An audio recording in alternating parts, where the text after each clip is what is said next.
Kim McGrath here, astrologer from Expressions of the Universe, and I have a pick a card for all of you. We are in the thick of the new moon and total solar eclipse. I've got your stars, I've got your cards, and so I want you to choose. Is it card number one, card number two, or card number three? I will give you that choice in just a minute. So either pick based off of, you know, how it looks, or maybe the number one, two, or three.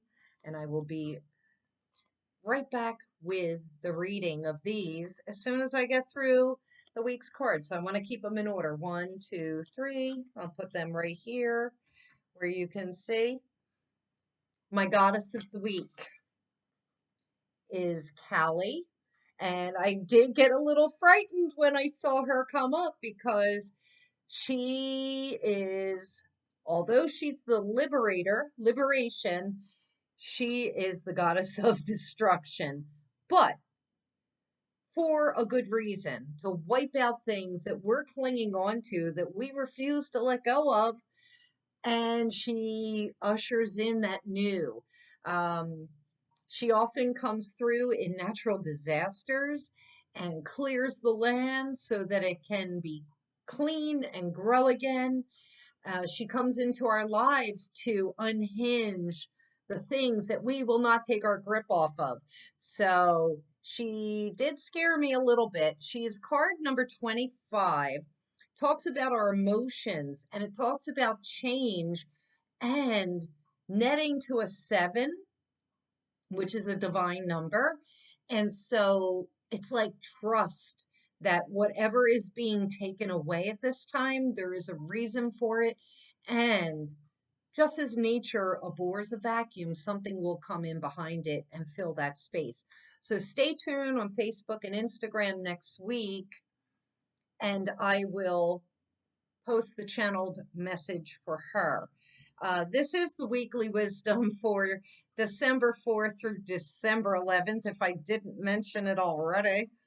I've been doing my flash reading sale. I have a couple of dates still available. And you know me, I am generous with my time. So it says 15-minute readings. They're more like a half an hour, $25. I don't think you could beat it because I'm doing your astrology chart and I'm doing a mini tarot and oracle reading.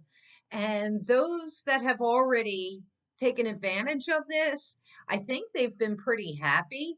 If you want to, if you're seeing this video and you have one of my flash sale readings, comment and let people know what you thought. So also too, one of my friends prompted me about gift certificates for the holiday season. So stay tuned. I'm going to post those links so that if you want to order gift certificates, you'll be able to do that. And I can either email you the certificate for you to print out, or I can print it and mail it to you. So yeah, stay tuned for that. My crystal of the week, it's rhodonite. I don't know if you can see that. Can I get that up in there? Rhodonite. There we go. Although this picture looks more like rhodochrosite to me. And I have some of each. So the energy of that, it's like heart chakra. It's definitely very similar to rose quartz, but intensified. So I have this piece of rhodochrosite. This is a polished, pretty translucent piece. See how that looks so similar? Rhodochrosite. These are also rhodochrosite, and I always get them mixed up. But the rhodochrosite is more pink and gray and white, if you can see that. Unless you're fortunate enough to get this brilliant color and it's pretty translucent. But the rhodonite, this is rhodonite right here. Rhodonite has carbon in it. And that's what this black is. And I have so many examples because I'm giving these as gifts for Christmas for the holiday season. I have all these different pieces. This is rhodonite. That's why I'm saying, and see, this one has a lot of black in it, a lot of carbon. That's why I'm saying this picture is more really rhodochrosite. They are very similar in energy, but they're both minerals, magnesium and carbon based, silicate and carbon based. That's the difference between the two. So this would be the silicate based. This is definitely the carbon based. So yeah, I'll also be posting that on Facebook and Instagram this week. For the astrology, well, we're in the new moon, total solar eclipse, so you should be sitting in quiet, in silence, in meditation, really focused on a lot of inner work, a lot of inner shadow work. It is a South Node in Sagittarius eclipse. South Node means we're getting rid of the old, we're getting rid of the past, we're getting rid of old beliefs with the Sagittarius, especially those old beliefs that are separating us from being unified, being of one, because Sagittarius can be a little pious, a little pompous sometimes. I'm not saying Sagittarians, it's the nodal energy, self-righteousness, a little overzealot sometimes, and that is what is going away. We will not have that energy again for another 18 years. Now, the North Node will be in Sagittarius in 9 years, so it'll be like a reversal, learning new beliefs. Right now, with the North Node in Gemini, South Node in Sag, we only have up until the 22nd of December of that energy. We're seeking the truth, Gemini. We're opening our minds, Gemini, to new beliefs, and we're getting rid of that old, the Sagittarian. So that's where that's focused. Take a look at your own charts or order one of my little mini flash readings um, for $25, which is really good because my readings are much more than that. And I can point out where this shows up in your chart. You want to see where Sagittarius and Gemini are in your chart. Now, the nodes are going to shift at the solstice into the Taurus and Scorpio axis. So you want to look and see where that is because that will be the energy for the next 18 months. Pick a card. All right. Oh, let's reverse it because this was card one and this was card two and this was card three. So if you chose card number one, it's protection.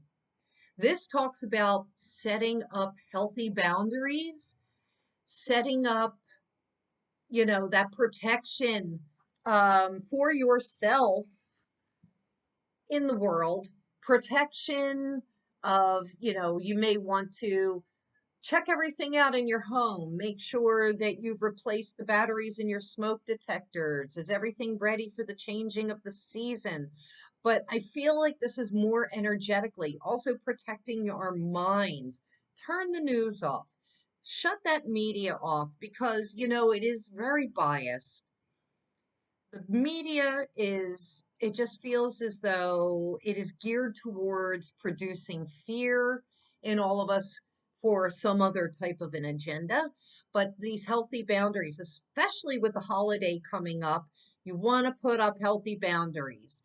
Don't allow people to push you too much. We have a lot of Pluto energy, which talks about sacrificing ourselves for the sake of others. So, card number one, that is your message.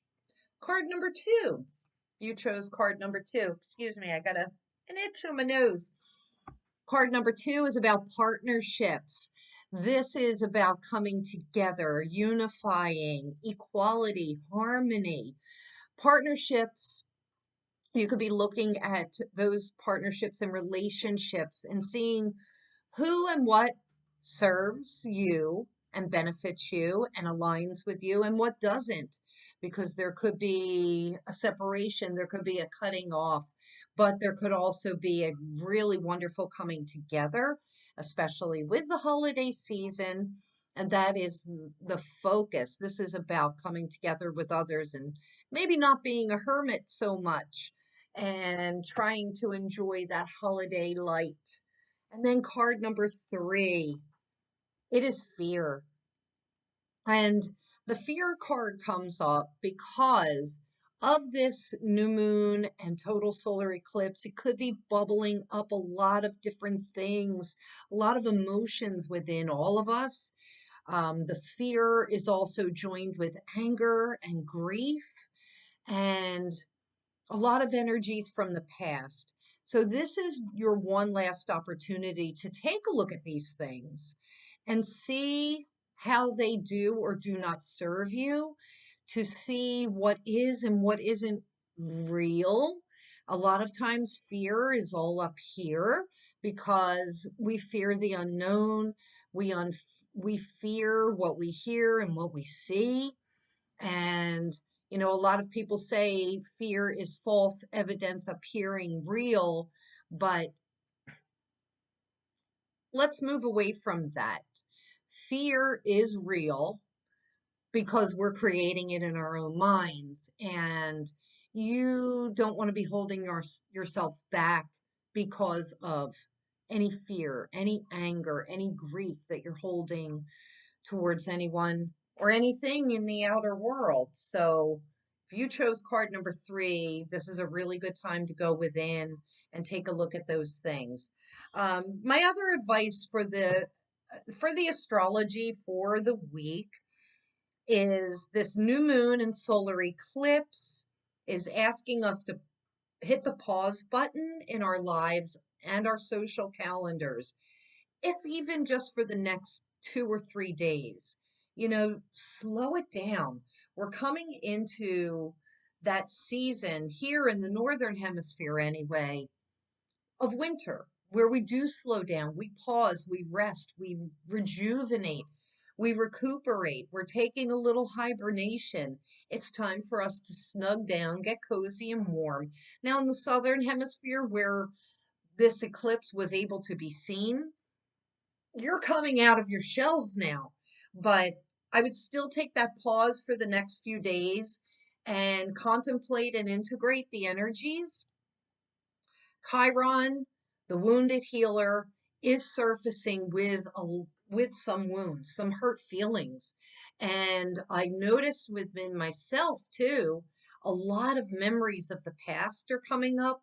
I'm seeing a lot of signs, a lot of synchronicity has been showing up. It's leading me on a path, a little journey today, a little sentimentality. That's where I'm just feeling that energy. And we are really coming into a time of heightened dreams, intuition, and we should be paying attention to that. So as the synchronicities and the signs show up, follow them, pay attention to them, remain open to new opportunities that are coming our way. We're healing the old and we're staying open to these new possibilities. Wait, plan, and strategize. And towards the end of the week, there could be a lot of tension, the beginning of the week, a little bit throughout the end, but things do open up. Things do start to feel better. And we're going to have some really good, deep, intuitive thinking. So that's what I have for you for the week. Peace and blessings to all of you, your new moon blessings. And I will see you next week. Maybe a Tarot Tuesday, I guess. So stay tuned on Facebook and Instagram for the Tarot Tuesday. I usually do them between 7 and 8 p.m. on Instagram and Facebook, live Eastern Standard Time. Be sure to check out the few dates that I have left, the few time slots I have left for my flash sale for readings, and stay tuned for the gift certificate links that I'll be posting as well. Until then, signing off somewhere. somewhere in this stratosphere. Bye.